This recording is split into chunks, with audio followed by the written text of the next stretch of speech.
Hi guys, welcome back to my channel. નવો vlog મેં ચાલુ કરી દીધો છે આજે પાછો, કારણ કે હું જાઉં છું ક્યાંક બહાર. નો એક્સાઇટમેન્ટ, કારણ કે બહુ બધી દુવિધા પછી મારો જવાનો મેળ પડ્યો છે આટલા દિવસો પછી કે જાવું તું પણ હું ફ્રી નહોતી થતી, કંઈક એવા ટાઈટ શેડ્યુલ થઈ ગયા હતા મારા. હજી એવું જ છે, એક્ઝામને બધું બાકી જ છે, પણ સ્ટીલ મેં કીધું હવે જવું પડશે તો હું આટો મારી આવું. સી દેખાતું નથી, સૂટકેસ થઈ ગઈ છે પેક. યે મેં અત્યારે પેકિંગ બધી કરી લીધી છે. સૂટકેસ મારી પેક થઈ ગઈ છે. 2 સૂટકેસ ભરીને નથી જતી હું, આ ખાલી છે. આ વાળી પેક થઈ ગઈ છે. આમાં ત્યાંથી રિટર્નમાં એટલો બધો સામાન લઈને આ વખતે મારો આવવાનો વિચાર છે. સો યસ, તૈયારી બધી થઈ ગઈ છે. કાલે સવારે હું રેડી થઈને જ્યારે નીકળીશ ત્યારે હું તમને મળીશ, અને પહોંચો આવશું ત્યારે હું શેર કરીશ કે હું ક્યાં જાઉં છું. Stay tuned. ત્યાં સુધી ગુડ નાઇટ, ગુડ મોર્નિંગમાં મળીશું. Hello everyone, good morning. વ્લોગમાં પાછું તમારું સ્વાગત છે. આ વ્લોગ હું અત્યારે પાછું સવારથી સ્ટાર્ટ કરું છું, અને બને તો આજે રાતે જ કે સાંજે હું પોસ્ટ કરી દઈશ, જો મને એડિટિંગનો ટાઈમ મળી ગયો તો. આ છે. સો બસ, આઈ એમ ઓલ રેડી. સેટ થઈ ગઈ છું જવા માટે. મેં નાહી લીધું છે એન્ડ આઈ એમ રેડી. હવે બસ કુનાલ નાહીને નીકળે એટલે ઓફિસ જશે ને મને રસ્તામાં ડ્રોપ કરી દેશે. Stay tuned.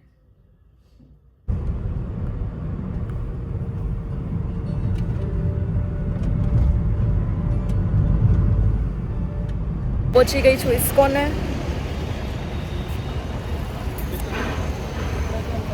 જોવા માટે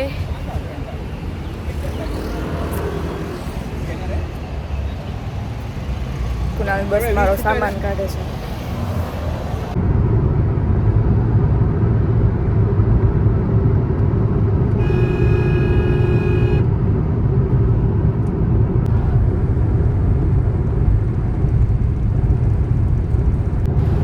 ચોટીલા આવી ગયું છે.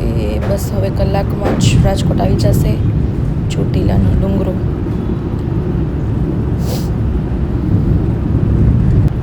મેં મમ્મીને કે કોઈને હજી કાંઈ ઇન્ફોર્મ જ નથી કર્યું કે હું આવી રીતે આવું છું. મીન્સ કે એવો ચાન્સ જ નહોતો મળ્યો. મેં 2-3 દિવસ પહેલાં નક્કી કર્યું હતું, પણ જવાનું થતું નહોતું. તોય મેં પાછું નક્કી કરી અને હું નીકળી ગઈ, અને મેં કોઈને કીધું નથી. હવે જોઈએ રિએક્શન.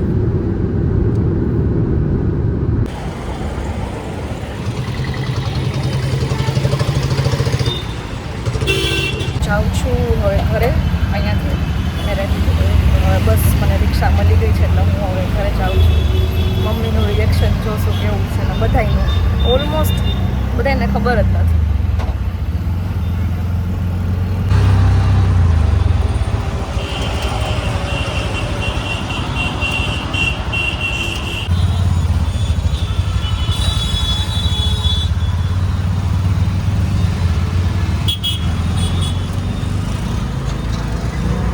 હું આવી ગઈ છું ઘરે, કાકાના ઘરે પહોંચી ગઈ, અને બધા અહીંયા જ મળી ગયા. બધાને ખબર જ હતી ઓલમોસ્ટ, એટલે મારો ભોપાળો થઈ ગયો છે આમ તો.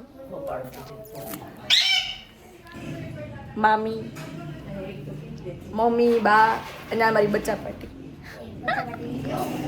હજી તો હું બહાર નીકળી જાય તો બધા બહાર જ હતા, એટલે કાંઈ બહુ જેવું એક્સપેક્ટેશન હતું એવું કંઈ થયું નથી. પણ વાંધો નહીં, હવે હું આવી ગઈ છું એટલે ધમાલ કરશે. આ મારા કાકા છે, અને અમારું નવું મેમ્બર, મારું ડોગી ઓરિયો. હાય, આ મારી કાકી છે અને મારી બેન. કાકાને ઘરે આવી ગઈ. Sorry,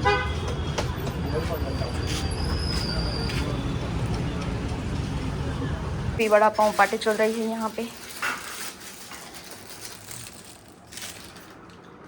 junk food, only junk food ખાવાનું અહીંયા, બીજું કાંઈ નહીં. પૂજાબેન તમે ડાયટ ઉપર નહોતા?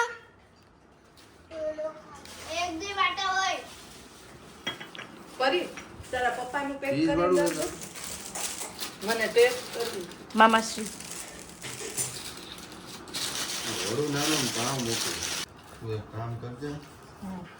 એ ઘડી ના અમી બેન આવા નવા ધંધા છેલ્લી ઘડીના બધું છેલ્લે છેલ્લે દોડવાનું. મહેંદી અત્યારે ફટાફટ કરવા જાય. કેટલા નંબર છો તુજે? જસ્ટ ઘરે આવી, હવે ઢોસા ખાવા બેસું છું. મારા માટે પાર્સલ લઈ આવી કારણ કે મમ્મીને તો કંઈ જમવાનું છે નહીં. હવે હું ઢોસા ખાઈને પછી પાછી આવું. ડિનર થઈ ગયું મારું કમ્પ્લીટ. હવે હું બેઠી નિરાતે મમ્મી યારે વાતું ચીતું કરું છું ને થોડીક વારમાં હોઈ જઈશ. મારું હળેલું મોઢું જોઈને લાગતું હશે કેટલી થાકી ગઈ. આવી ત્યારની 1 મિનિટ નથી બેઠી. મારા મામીને જવાનું તો મેરેજમાં. એ લોકો તો એમ ખાસ ખાલી મેરેજ અટેન્ડ કરવા માટે જ આવ્યા છે. અને અમારું કોઇન્સિડન્ટલી ભેગું થઈ ગયું આ વખતે મળવાનું. બાકી અમારે તો ચાન્સ જ ન હોય મળવાના. એટલે બસ એની યારે શોપિંગમાં ગઈ હતી. નેલ્સ વેલ્સ કરાવ્યા, એવું બધું કર્યું અને એને ડ્રોપ કરી દીધા એના ઘરે ને હું પછી ઘરે આવી ગઈ. આજનો વ્લોગ હું અહીંયા જ પૂરો કરું છું. હવે આગળ પાછા વ્લોગ નાખતી રહીશ. અહીંયા રાજકોટમાં ક્યાં જઈશ, હું કરીશ, હું નહીં. બાકી જો આરામ કરવામાં રહી તો બની રહ્યા vlog. Like share and subscribe કરજો, કમેન્ટ્સ કરજો ગમે તો video. Bye bye, good night.